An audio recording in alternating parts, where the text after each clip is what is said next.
And we are now about to have a conversation about how we can break into tech.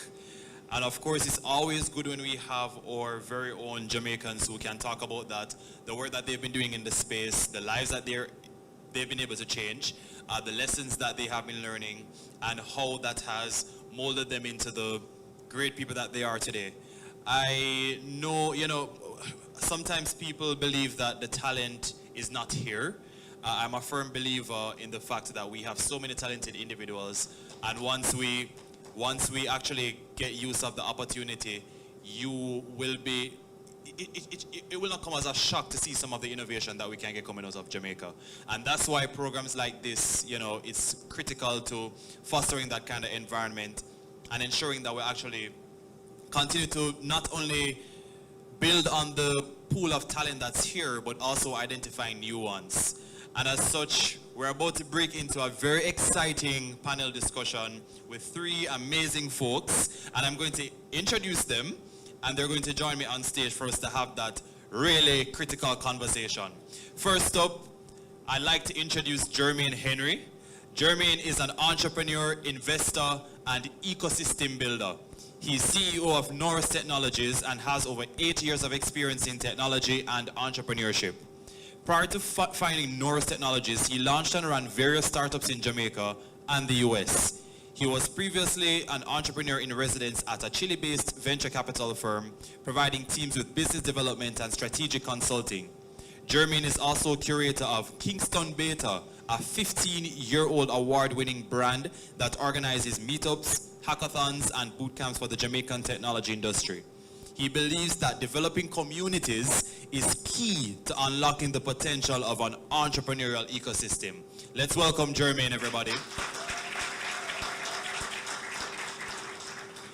Godiva Golding is an award-winning social entrepreneur and founder of Steamhouse Network, an edtech venture which specializes in STEAM, STEAM education for youth throughout the Caribbean. Her career has spanned several engineering and executive roles across the Jamaican tech and social enterprise landscape. This includes 7+ years in the edtech space and 10+ years of experience in technology integration in international development, having worked with organizations like UNESCO, IEEE, and USAID.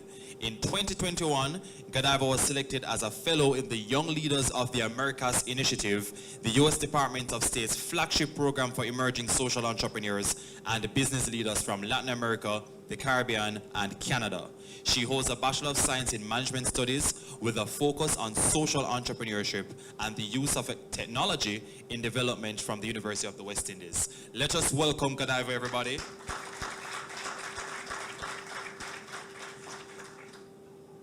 And joining us, we have Dr. Maurice McNaughton, who is a Director for Center of Innovation at the Mona School of Business and Management, UWI. Dr. McNaughton holds a PhD in Decision Sciences from Georgia State University and has over 25 years of senior management and leadership experience in the planning and direction of enterprise-level IT in organizations. He is the Director of the Center for Innovation at the Mona School of Business and Management. His also current research interest spans the domains of open and big data, digital transformation, and digital capacity building. He's a founding director of the Caribbean Open Institute, which is currently leading a regional digital capacity building initiative through the Caribbean School of Data. Let us welcome Dr. McNaughton as well.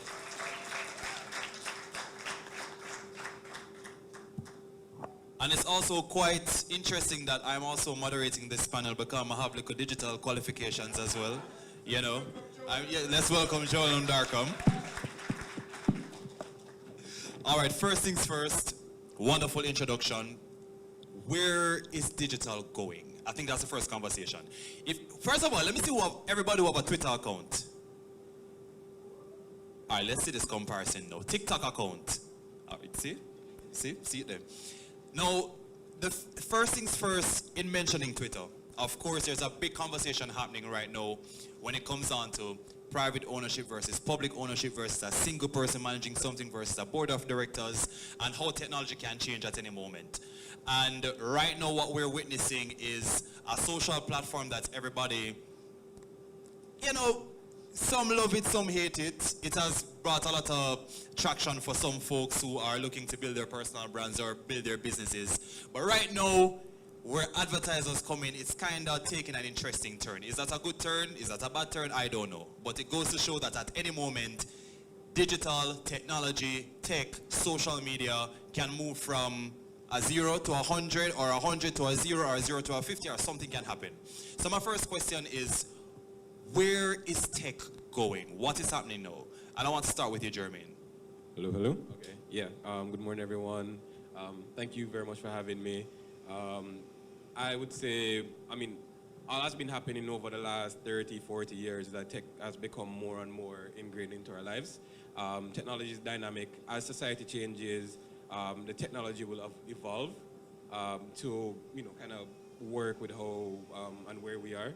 And the big thing about it is technology is also changing us, right? So the way how we interact, we're talking about Twitter, talking about different communities, it's amplifying our normal behaviors, right? Technology allows us to manipulate space, time, all those different things, right? It's magic to somebody who doesn't understand what it is, right?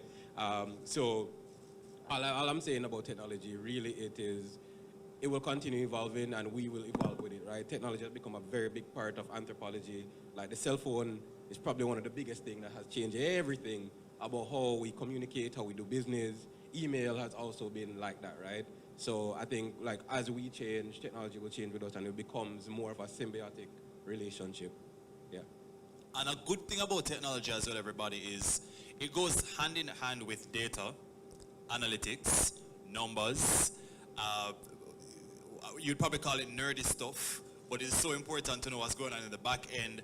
And just to follow up on Jermaine's question as well, Dr. McNaughton, I also want to get your perspective because you bring that kind of in-depth, data-driven approach as well. But with the trajectory of digital, where is that going for you? Okay, thank you, John. Morning, everyone. I couldn't help but reflect when I came up here that the young people were sitting over that side and you sent me over this side. But it reflects one of the realities of technology, that it is all pervasive. Yeah, so my mom, who is 94 years old, she's on WhatsApp. She uses Facebook Messenger. She's now active on YouTube, researching different ways of growing her bonsai plants and so forth. She's 94, right? She's been a teacher all her life, and she never used a computer in her life. But gave her a tablet 10 years ago, showed her a few things, and now she's very active in the digital space. So the reality is that technology, tech, and really what we're talking about here is digital technology, because there are all kinds of technology, but digital technology has become pervasive. It dominates every single interaction that we have. Social, commercial, business. Well, most of you, when I look around, are too young to have kids, but my own kids grew up as digital natives, right? I am what you would characterize as a digital immigrant. So I was born outside of the digital space, but I got my visa, I've migrated, and I've learned how to live in this ecosystem. But the point is that we should stop saying where's technology going. It is here and now. And if COVID has taught us nothing else, if you're not digitally proficient, you are, I wouldn't say you're doomed. That's too strong a word, but you really are confining yourself to a form of exclusion which can be problematic. So those are my remarks. Yeah. Well, not a bad one at all.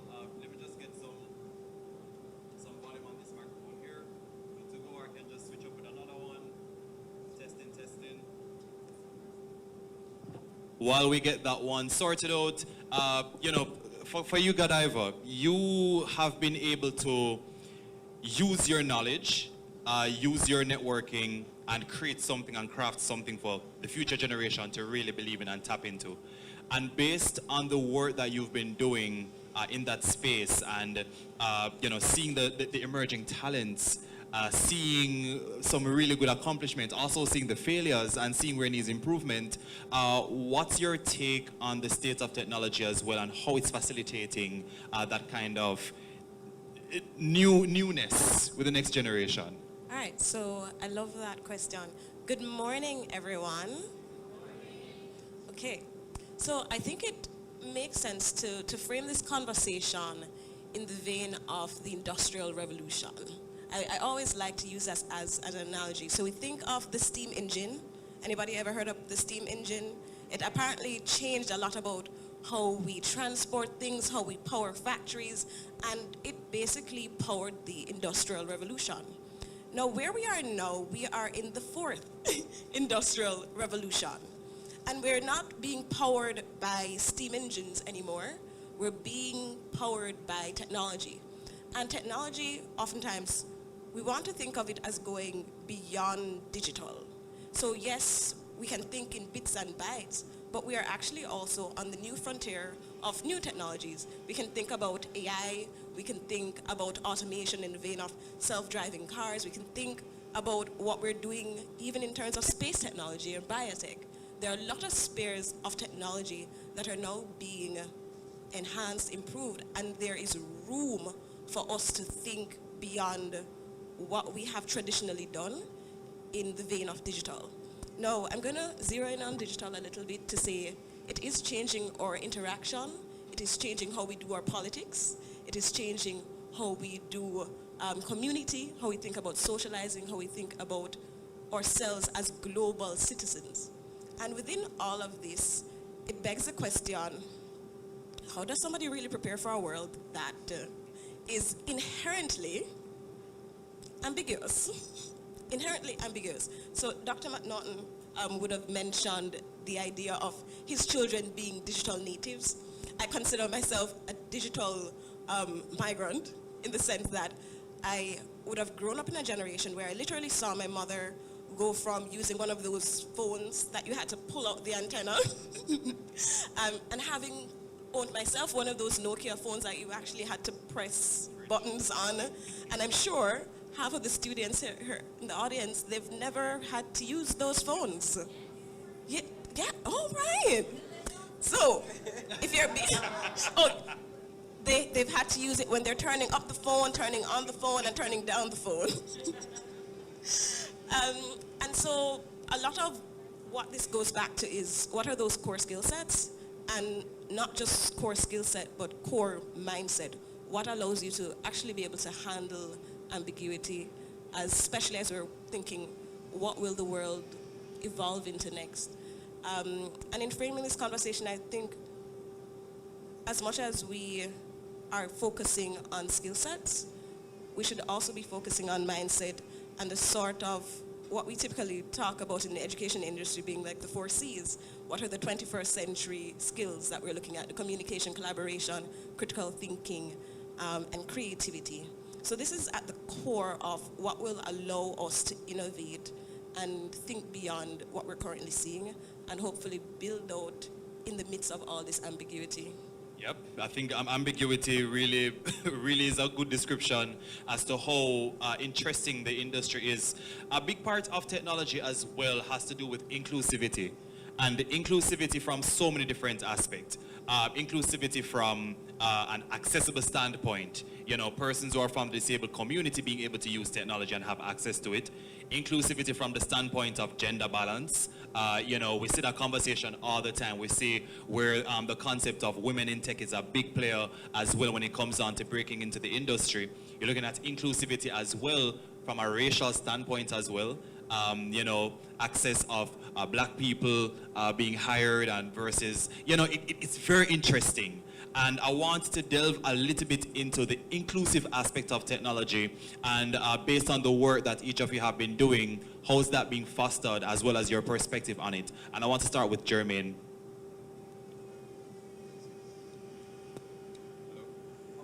Hello? Okay. Sorry about that. Yes, so inclusivity. I mean, I would say this. I'll start off by saying that when you're interacting with the system, like, it doesn't matter if the person who built the system tall, Asian, black, white, whatever, right? Like, if you're getting value from the system, then there's really no discrimination, right? So I'll start off by saying that, like, people interact with things that are built by persons from all over the world. I use this software called Pipedrive. Been using it for years, and I found out it's from guys from Estonia that built it, right? It's like these random things, right? So there is that geographical inclusion and like bias that is removed by creating a digital medium between persons who interact, right? So there's that. I will, however, say that opportunities to break in can definitely be a barrier for different groups.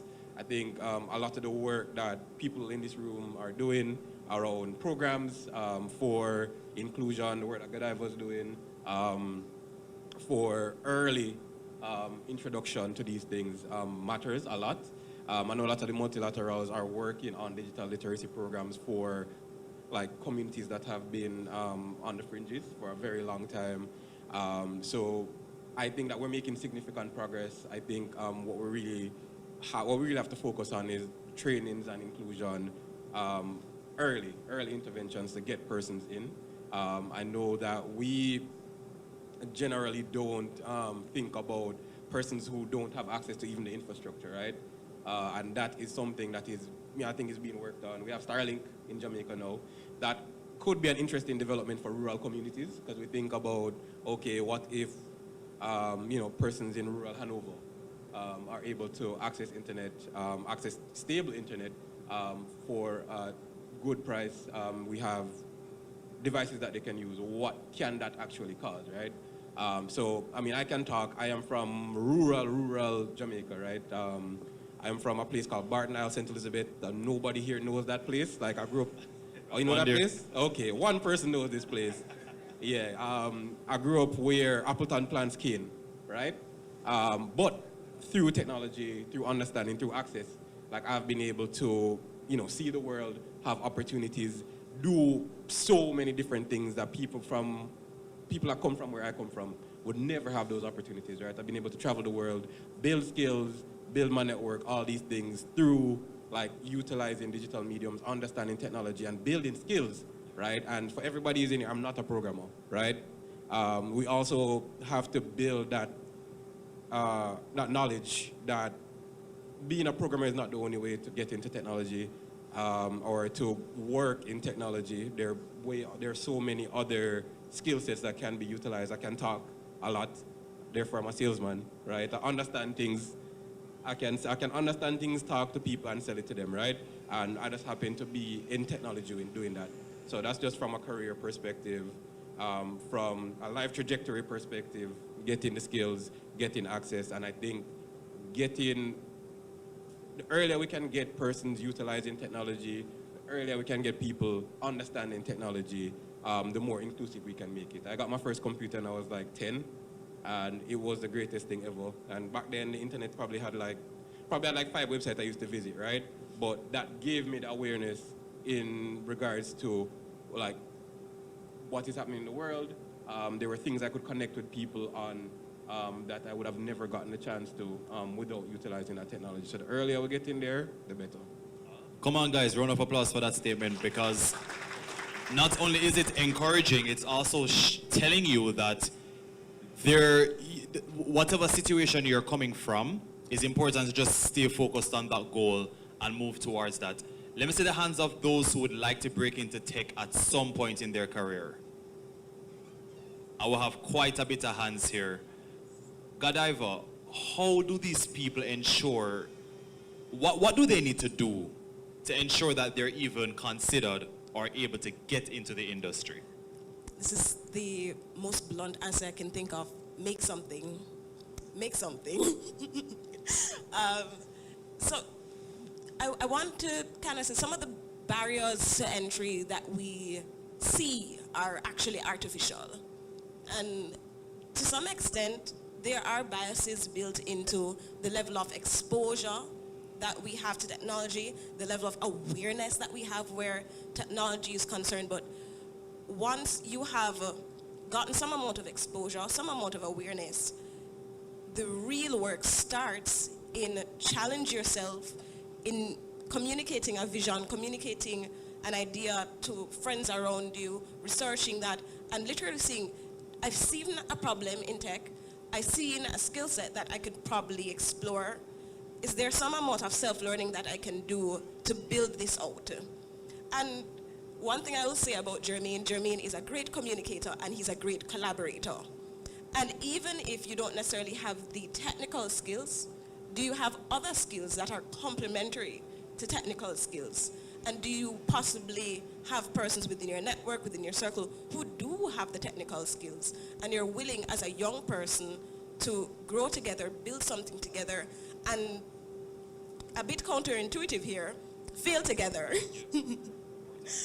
We don't talk about enough the benefits of failure, because we are taught that failing is bad, when in reality, failure is really allowing you to learn bigger lessons. And it implies that you are taking a risk in this ambiguous world that a lot of other persons are unwilling to take. And the best time to take risks, honestly, is when you're young. You have enough time to bounce back, and you have more persons who are willing to mentor you, guide you, and put you on a right path, simply because you're young, you're bright, and you were willing to take the risk of asking, of reaching out, of saying, hey, this is where I want to bet on myself. And that's another thing. With everything that we do at STEAM House, we say to students, rule number one, bet on yourself. Bet on yourself. Don't necessarily think of technology as this insurmountable thing that you have no place in. As small as it is, you're in digital, you're in social, and I've seen the projects that you have come out with. And a lot of that, I'm sure, goes back to betting on what could we do with a team of persons who are equally talented and also learning as I am. And I'm sure for many of us here, we can say we've learned a lot simply because we've tried different things, and often things that other persons were unwilling to try and didn't quite see the vision that we saw. Come on, guys. Is a proper digital sermon and not getting it. Because if you don't bet on yourself, nobody else not going to do that. And sometimes you might think that the idea that you have is ridiculous or crazy.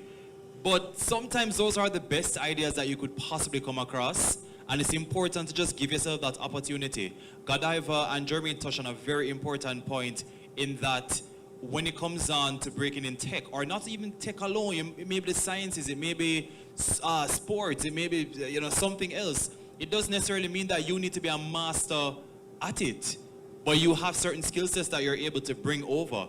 I mean, I can take up a video, I can take up a phone and do a video, but I can't take up a phone and video like a cinematographer. But I know the concept and I have the creative idea, and then I get the talent who will be able to execute on that. But at the same time, I'm able to run my own consultancy, or I'm able to run my own projects. I don't do everything, but you're able to align, network, you're able to collaborate, and bring ideas to life. And sometimes you have to just look at the ideas that you have and don't necessarily become overwhelmed by it, but just see who you can connect with and get the idea from just an idea to something physical or something digital as well. So it's important for you to bet on yourself, as Godiva mentioned, and also take those risks. A big thing as well, Dr. McNaughton, amidst all of this, breaking into the industry, finding the right role models, using the right software, and finding new discoveries. There also comes a very important part about how we can use digital technology better. What are some of those areas you think that we can practice social responsibility when it comes down to the tech industry? All right, so sure, you're asking some tough questions.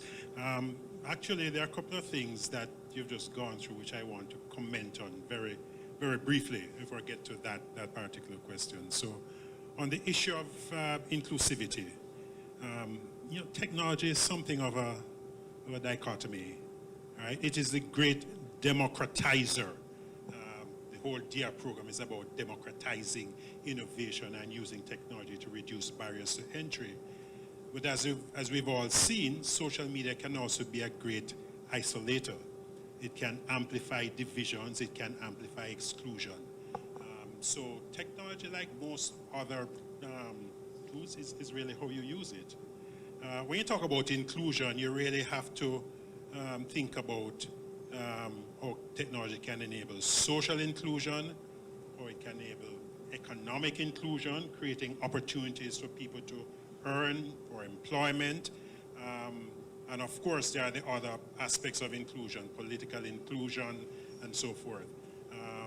The program that we have that resonates with and aligns with, and in fact we collaborate closely with DIA, is the Caribbean School of Data.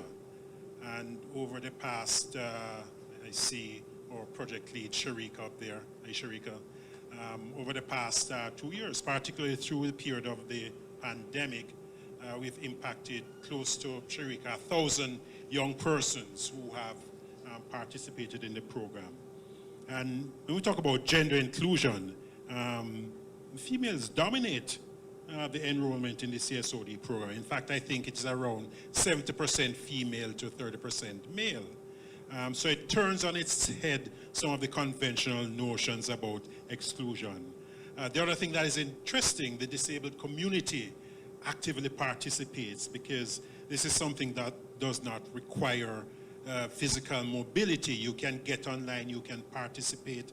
In fact, our valedictorian from, I think, our second cohort was someone from the disabled community, right? And there was a very nice story in the media about one of our graduates who is now a facilitator from the disabled community.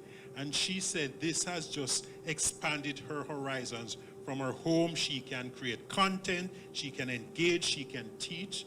So those are all the positive aspects of technology, and digital technology in particular, in relation to inclusivity.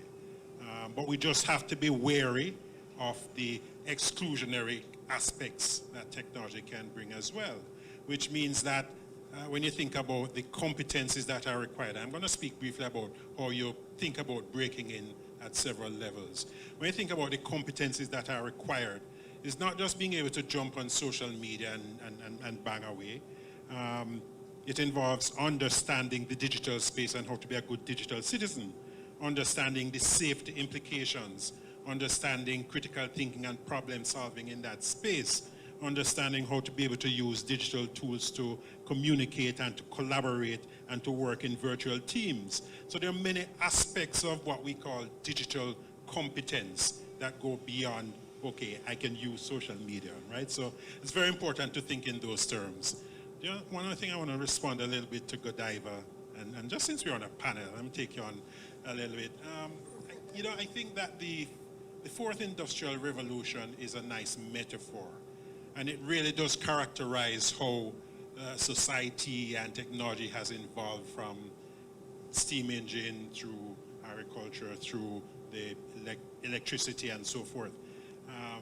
I rarely use the fourth industrial revolution to characterize where we are, because I think it creates the illusion that cybernetics and self-driving vehicles and robotics in factories, it almost creates an illusion that, oh, that's stuff for North America, and it's not relevant to here, right? And that's my difficulty with the way it is characterized. So I prefer to speak in terms of the digital economy. I know you kind of relegated it to say, well, we're past the digital economy and we're into fourth industrial revolution. But when you think in terms of the digital economy, just think in terms of these four disruptive technologies. And if you go away from here with nothing else, just think SMAC. SMAC. S-M-A-C. Social media, right? You can't ignore social media. It is where influences are formed and opinions are formed. Mobile. Anything that you're doing today, you have to think of mobile as a medium through which you're going to engage, interact, do commerce, right? In fact, young people don't go to websites anymore. They just go on their mobile phone. So mobile.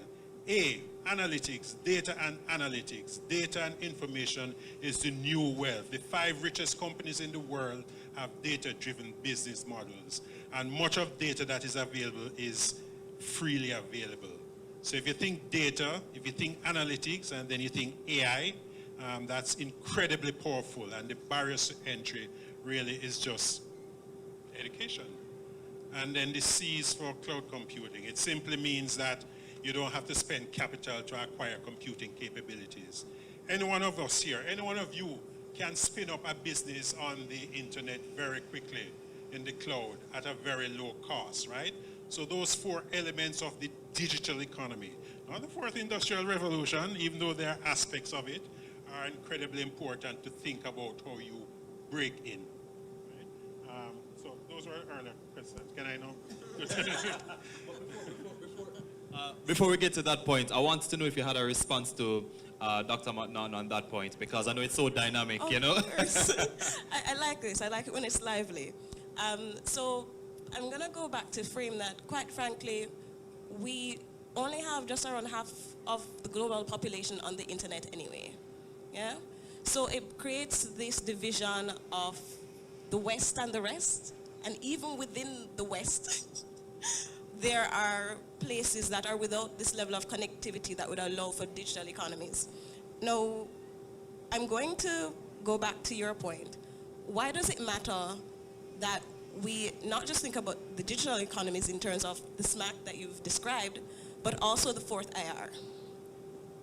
If we look at the division between the developed and the developing world, it will always be a case where, for the most part, without paying attention to what other technologies that are fit for purpose and fit for us as developing countries, as what is the global south, we will always be playing catch up with the West.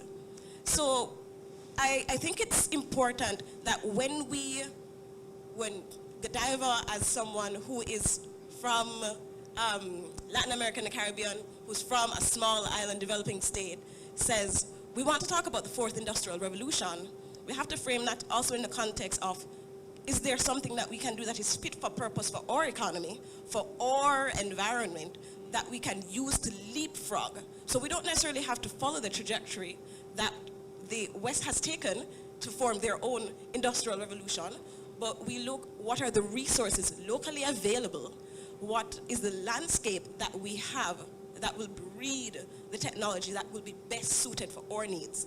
And I say this also in the vein of one really important fact that we need to always remember, especially in the Jamaican and even Caribbean, Latin American, global South context in general. Who remember when digital came here? Who remembers? Yeah. Yes. 2002. 20 years, a fine 20 years. And can you guess, if you know, you can't guess. Can you guess the mobile penetration that we have here in Jamaica? Anyone? You have to guess. No, not Doc. Not Doc. Somebody from I the want crowd. someone to guess. The mobile phone penetrations, like per person, how many phones does one person have? 3?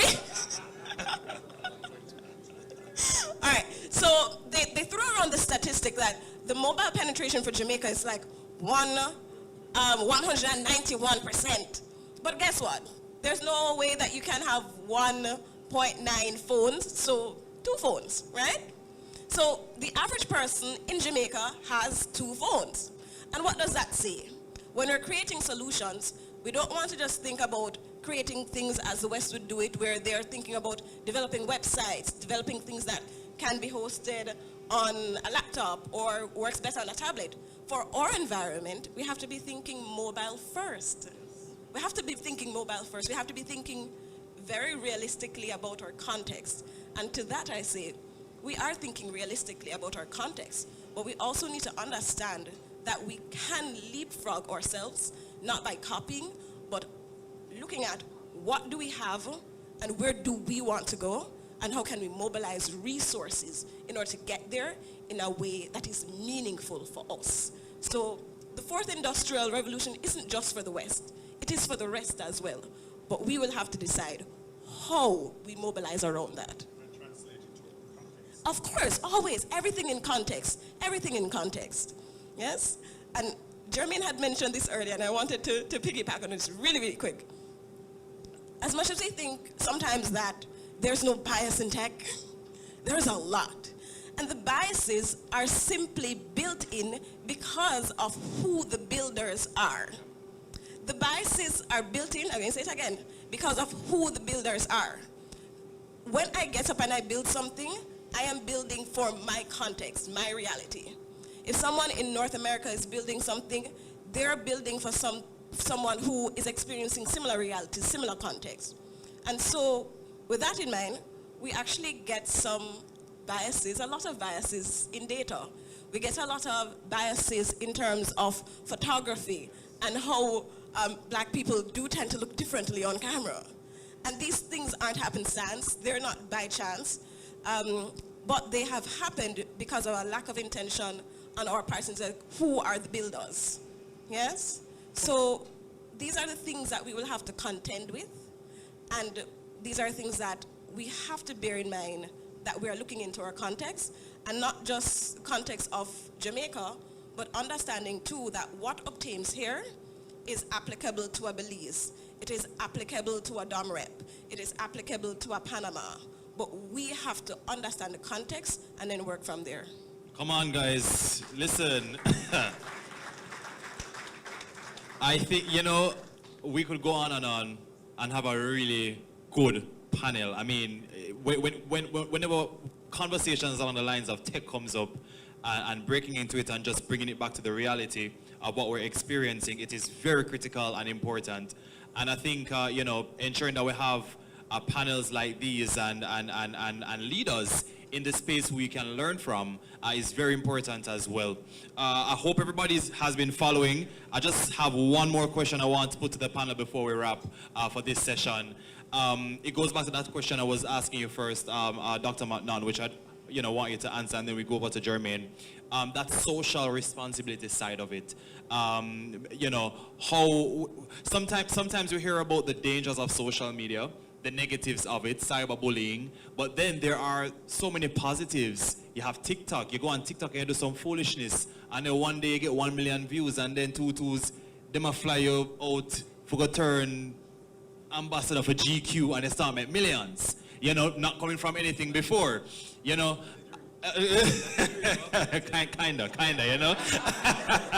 But I said that because it's such a delicate line, because on one end, you want to ensure that you're making use of the platform available, but on the other end, you have to be so careful about it. The consumption, how much time you're spending, how it's consuming you, how you feel like you need to live up to some very ridiculous expectations. So there's the positives and there are the negatives as well.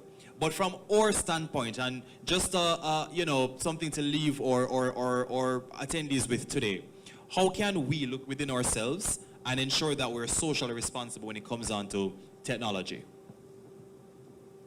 All right, so, and Godiva was just so articulate just now. Let me just pull on one thing that she said to answer your question. So she said we have to focus on the appropriate technologies and the appropriate use of those technologies in our space. And that's just incredibly important, right? I see Jermaine over there.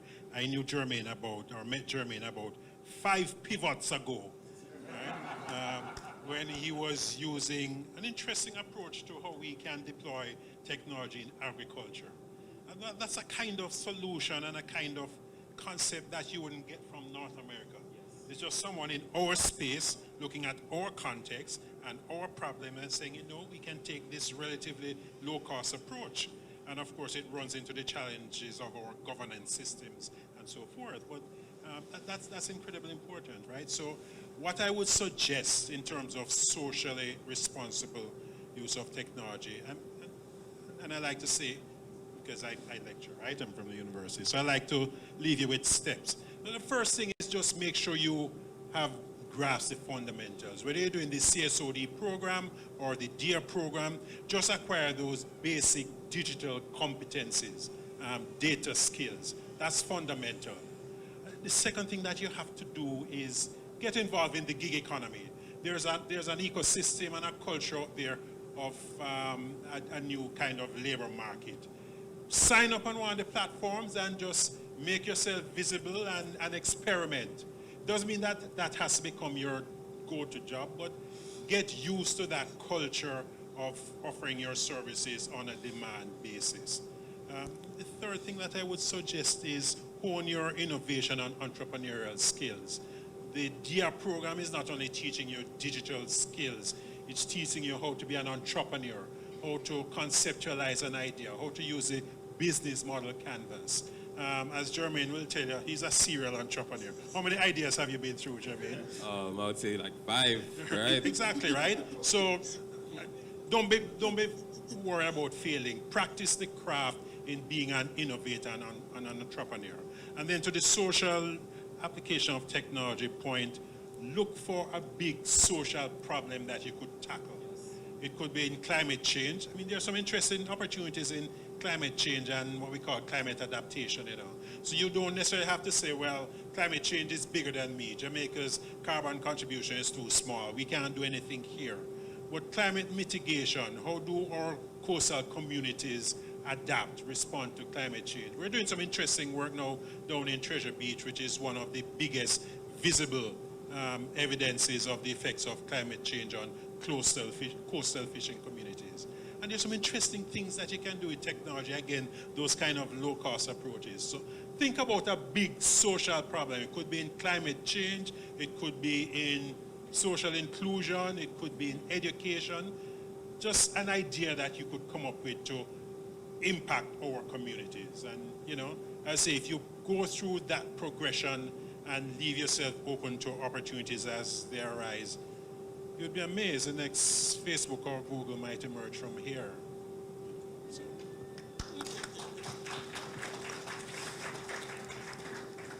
All right, I have the mic working this time. Yeah, definitely a lot of lessons to take from that. When I'm thinking about like being socially responsible, thinking about social impact, it's very close to what I do right now. So since pivot number one, since idea number one, I've been doing digital businesses for the last 8 years, yeah. Everything I've always done has come down to how do we solve a problem for someone, right? Because when you solve a problem for somebody, that's what is valuable, and the value is reciprocated. In a perfect capitalistic world, the value that you put in is the value that is reciprocated to you, right? And that is kind of where I'm coming from when I think about, okay, being socially responsible, right? Always thinking about the problems that we have, what the solutions look like. The business I run right now, been doing it for 2 years. I have a team of like 15. We provide services to nonprofits locally and in the US, right? So we build platforms for maternal health. We build platforms for food deserts. We build platforms for education, for early childhood education, and how to track the development of children from low-income economy areas, right? So when I say thinking about using technology in a socially responsible way, I'm thinking about how do you use technology to tackle problems that we have, and it doesn't mean building something, right? It can be utilizing a technology that already exists to do something, right? It can be utilizing a WhatsApp group to disseminate information. It can be using some simple to send text messages to people to remind them about certain things, right? We get SMS all the time for all kind of things from Ministry of Health during the COVID times, right? And still COVID times now, but you know, during the early days, we had the opportunity for utilizing things that exist already to solve big problems that we're having right now. Zoom always existed before, right? And then we had a problem. I'd say, okay, Zoom is the best way to get this done. So when I think about utilizing technology in a socially responsible way, I would say for everybody here, think about the problems that you're having, think about the problems that your community having, think about the problems your friends are having, and how can we utilize existing technologies, how can we build things that are new, that are relevant to the communities that we're interacting with. And also, the big thing is think about how you can also acquire different views, right? Think about being inclusive is definitely about understanding other people's perspective, right? Like I understand me, I understand the people around me, but that's a bubble and that's a small percentage of the global population, of the regional population, etc. I would say as much as you can try to interact with different communities, try to understand them, try to see how you can even become a part of these communities, because that's how, if you want to make impact, if you want to be somebody who, solves problems, you have to understand context beyond yours. And Godiva, your thoughts as well? So I'll be very brief in the best way to be socially responsible is to add value. Add value in the foundational skills that you learn, as well as the things that you create in your own context. I heard Dr. McNaughton mention the gig economy, and it is really uncanny what that really is now. The gig economy is actually saying to us, let us try to be more producers than consumers. Yeah? Let me bring some sort of marketable skill to you that you can pay me for. I.e., let me create some value. So earlier I was saying, hey, sometimes we need to just try things out and see what value we can provide by solving a problem. And I wanted to give you guys a quick story of the first time I found out that I could create value in the digital economy. So the year was 2010. I was in my first year of university, and like many university students, I was a broke one.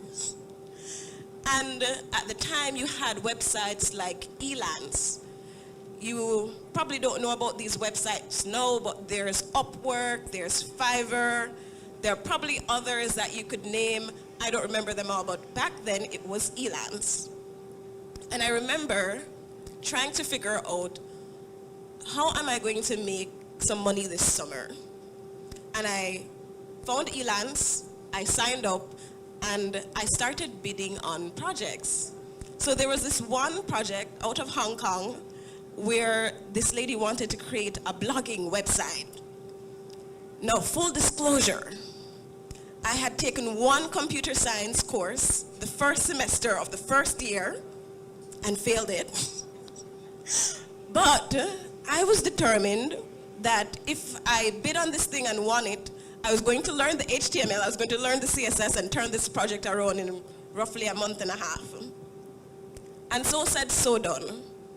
The first time I actually learned to code in a very real sense, and HTML and CSS aren't really like coding languages, had to use a bit of JavaScript, but the first time I actually learned that skill, I learned it because I had $200 on the line. And it was a bit of a forcing function. And so, all said and done, that person who I connected with in Hong Kong, we were really close for another 3 or 4 years, and I continued to get work from her. Now, I say all of this to say again, where do we want to be in terms of being socially responsible and creating value? Somebody who is out there trying to solve a problem, who is putting themselves out there, wanting to be a blogger, want to bring across their views, essays in terms of development, the economy, and some things in China and Hong Kong that I had no context of, wanted someone to create value for them. And by presenting myself as someone who could learn quickly, be very forward with communication, and kind of learn as I go, for the first time in my life, I was able to do that in a very concretized sense. And so I sum this up to really give a challenge to young people who are tuning in that, quite frankly, your core principle in terms of being socially responsible, create some value.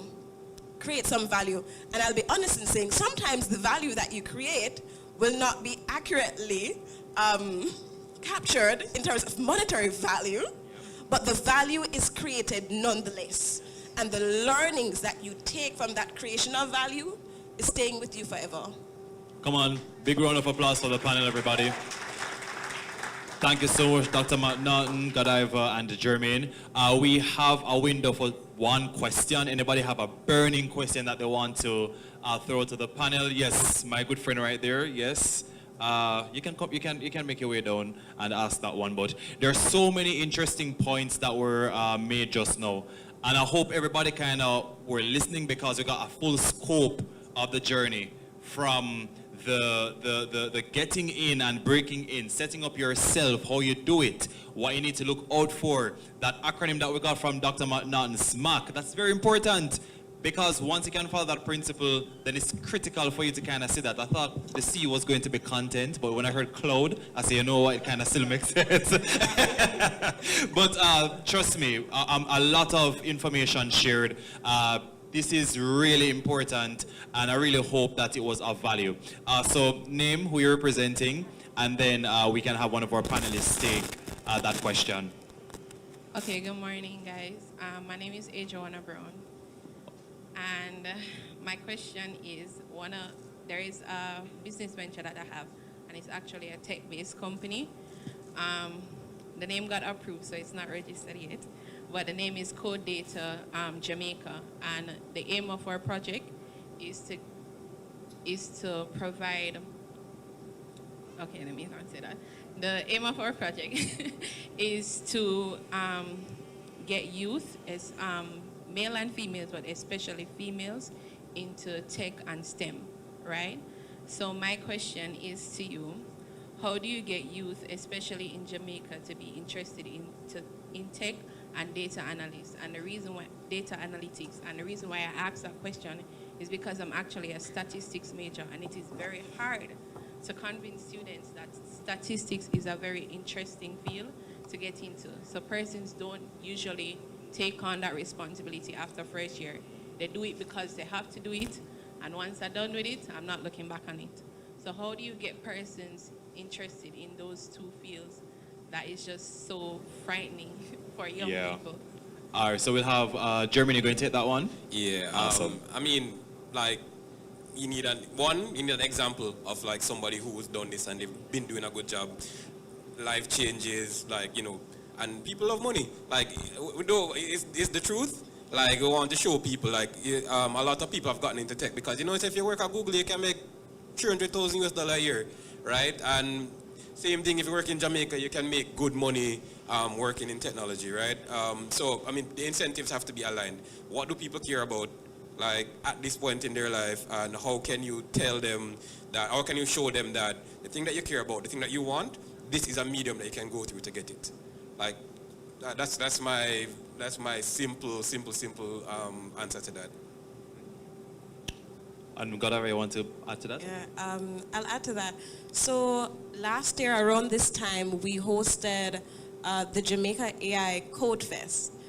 And the aim of that was to get young people as young as age 10 playing around with artificial intelligence and data science in order to build solutions in their community. And when we first put out the call for, hey, this really amazing AI competition that young people could opt into, young people going up to, I think, 24, we heard dead silence for a very, very long time. We heard dead silence for a very, very long time.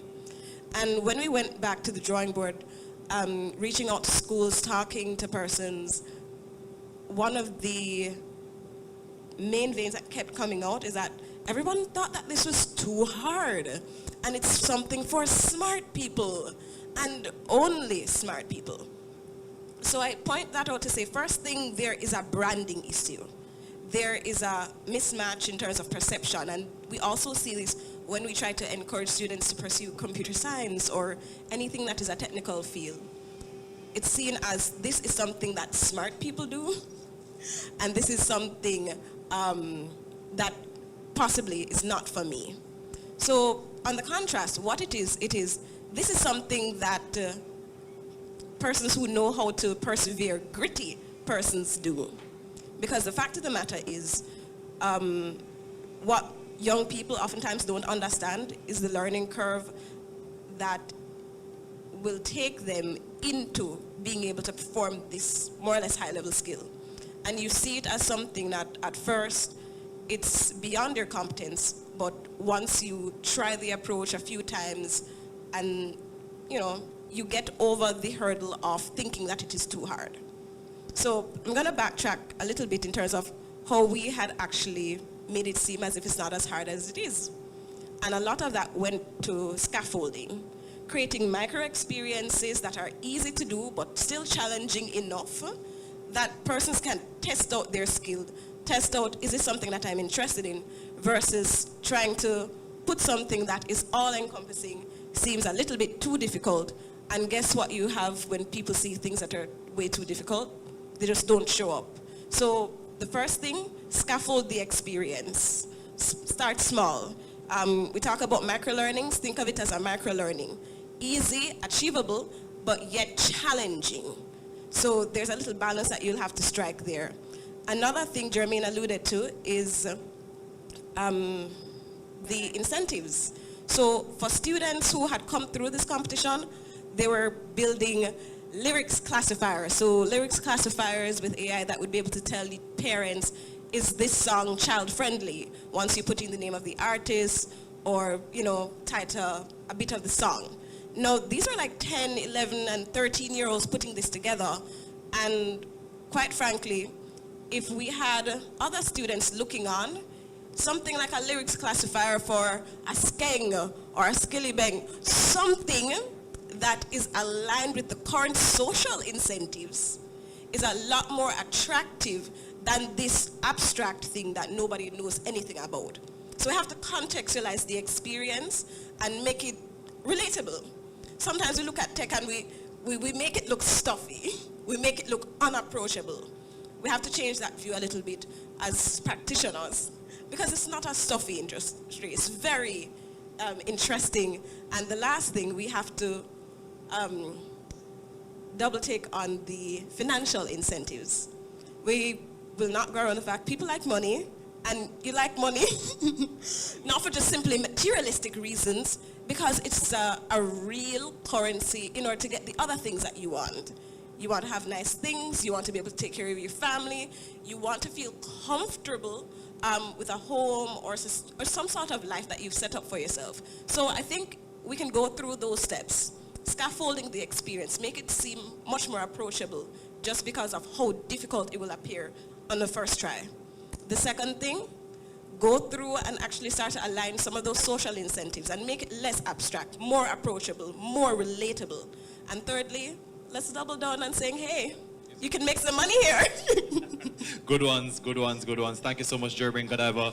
But still, Dr. McNaughton, I don't know if you also have just another nugget that you want to add in terms of from the data science part. Because I could never pronounce. Hey, Joanna, I know you're one of our CSOD level 2 graduates. Demystify it. Don't call it statistics, all right?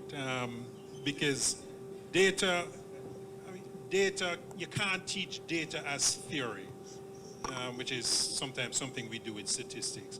Data has to be a practice, hands-on learning activity, and you have to put it in context. So one of the things that we try to do is use problem and project-based learning, where you give people that are relevant, people things and problems and challenges that are relevant to their context. And if you break it down that way, you'll be amazed how readily people come to grips with data skills. I mean, we're doing an interesting project now in security, working with the police and data. And, once you can put it in context and look at hotspots and visualize what crime, unfortunately, what crime looks like on a heat map, I mean, that's a very powerful motivator for people to want to create something that's relevant to them. Right? So demystifying, contextualizing are quite important. And I agree with the micro scaffolding of training. Thanks for that question, and thank you so much for my panelists for joining me. What an amazing discussion. As I said before, this could go on for hours. I hope everybody learned something. Thank you so, so much. And now, another big round of applause as we exit.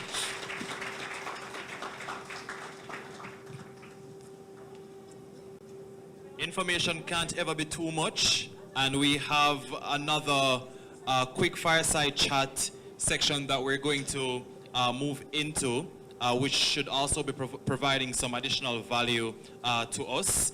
And for that specific fireside chat, they'll be joining us virtually. And we have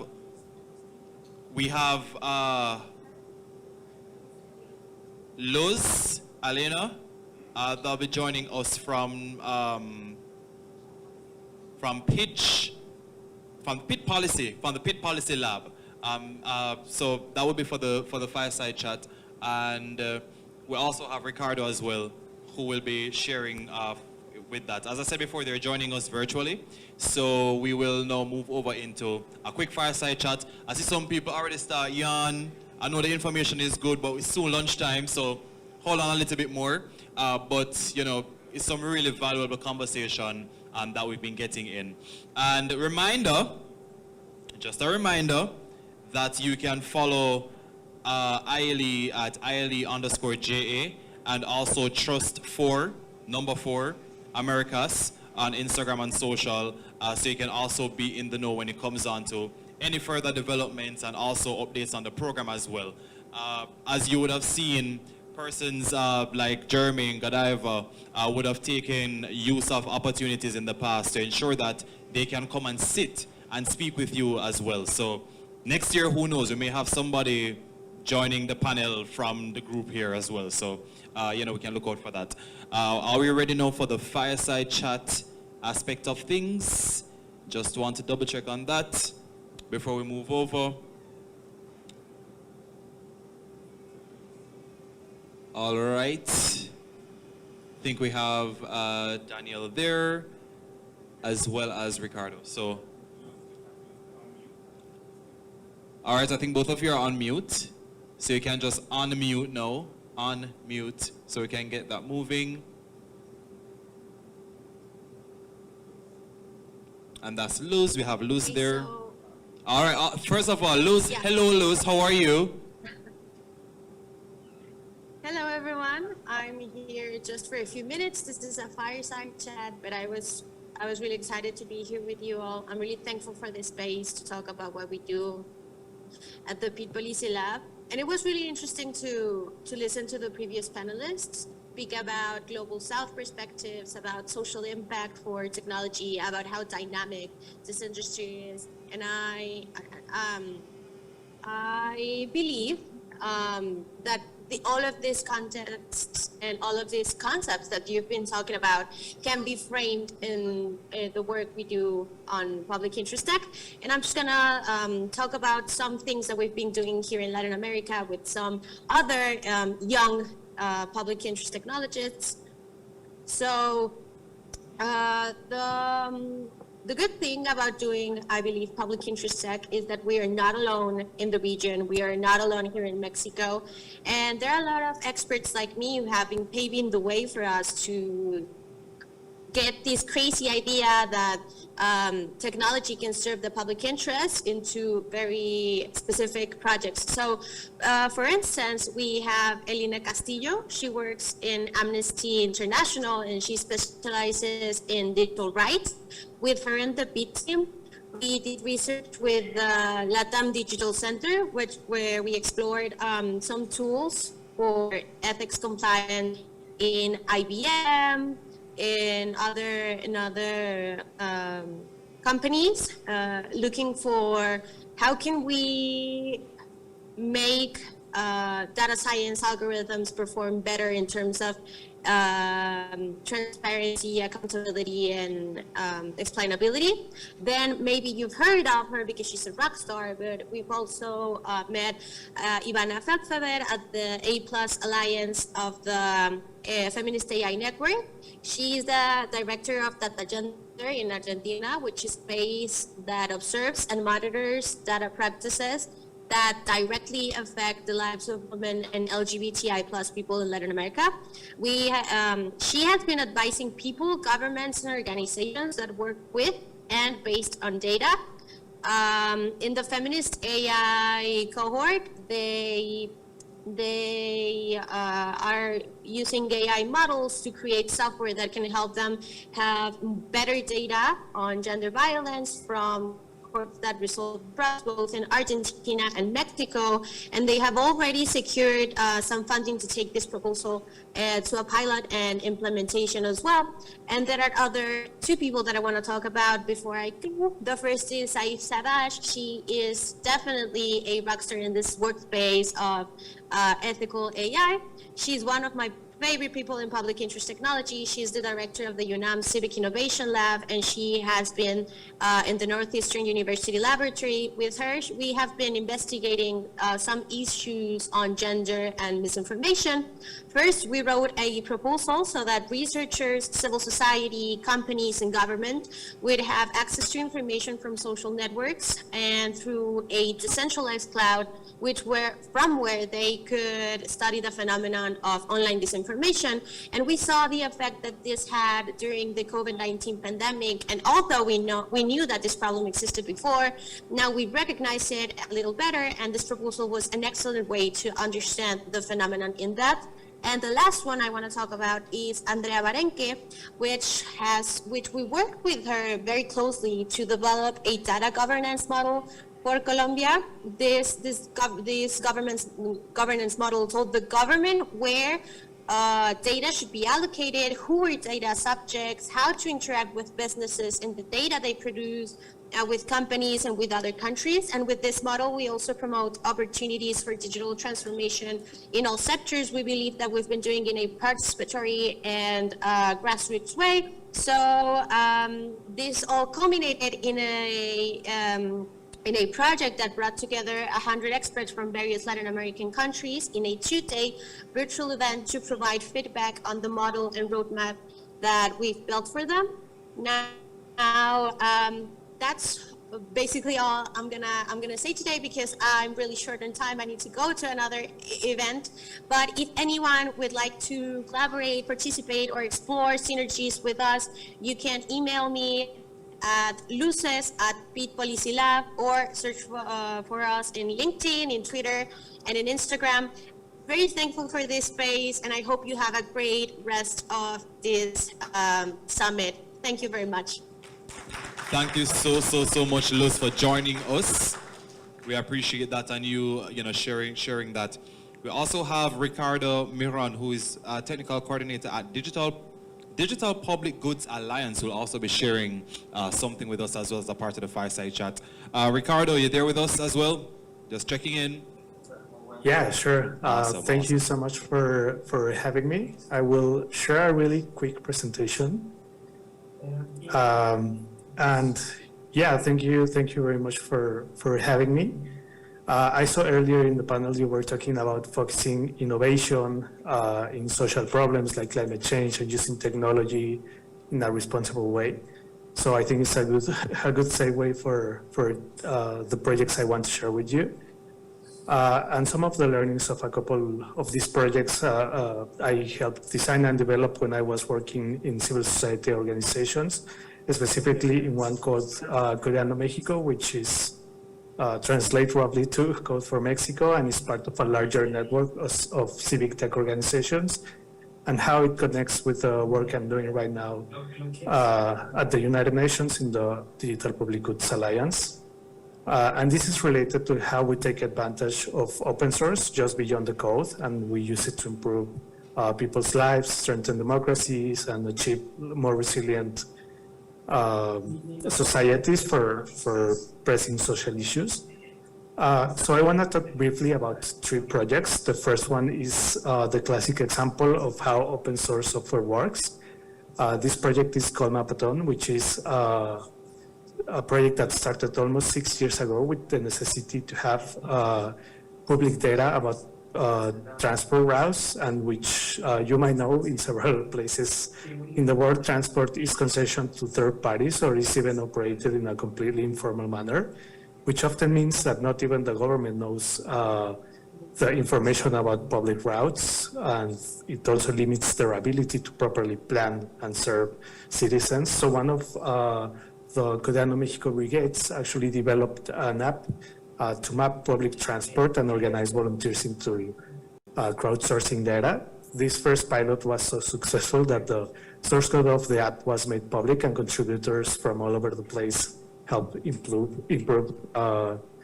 this app, and it has been replicated throughout many cities in Latin America, and recently received support for humanitarian OpenStreetMap as one of their flagship initiatives in the region.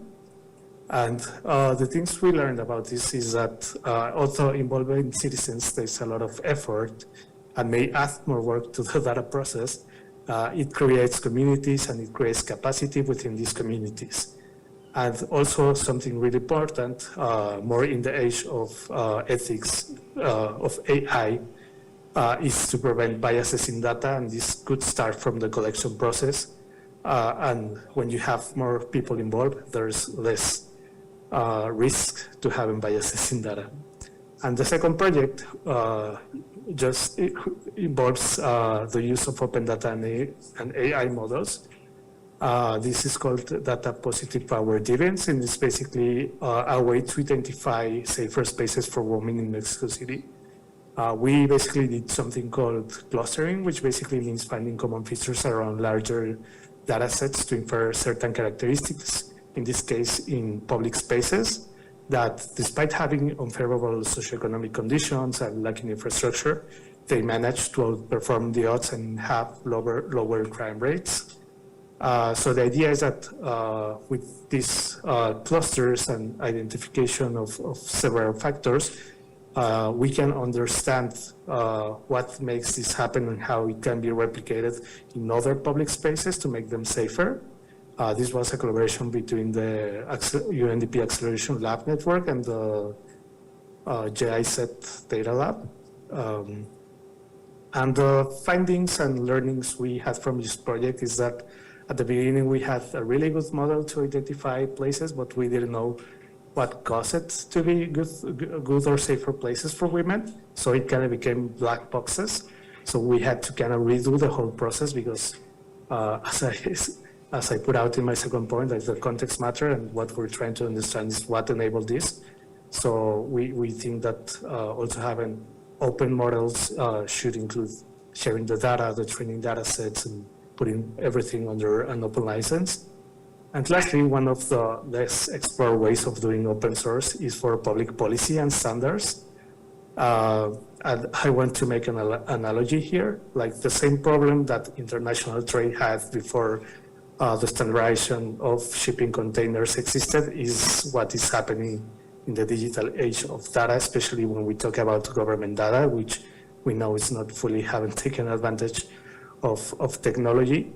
For this reason, at Codeando Mexico, we are working at an open standard and an open policy for legislative data, which is built in a collaborative way by civil society, both with collaboration of the national and local congresses in Mexico.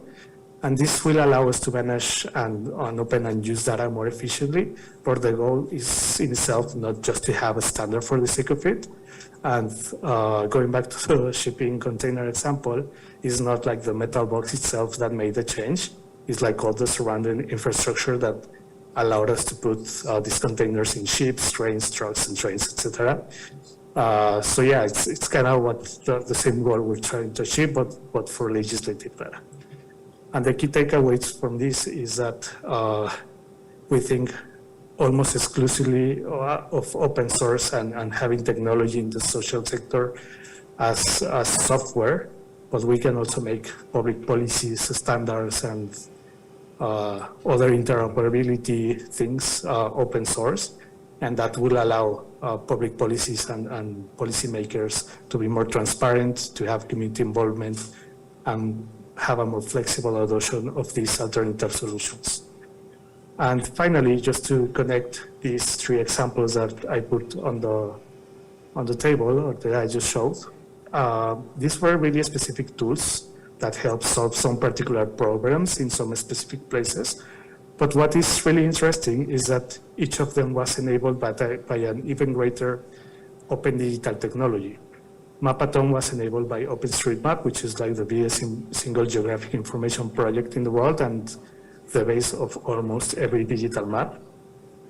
Data Positive Power Deviance was based on TensorFlow, which is an open source library for machine learning developed by Google.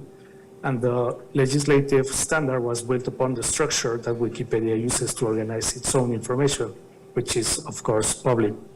So a lot of these commonalities help build these tools. So why don't we push and advocate for these digital commons that are open and that allow the creation of so many other digital solutions This is exactly what I'm doing right now at the UN through this supported initiative called the Digital Public Goods Alliance, which is an initiative to facilitate the discovery, development, and use in digital public goods and digital public infrastructure to accelerate the attainment of the Sustainable Development Goals.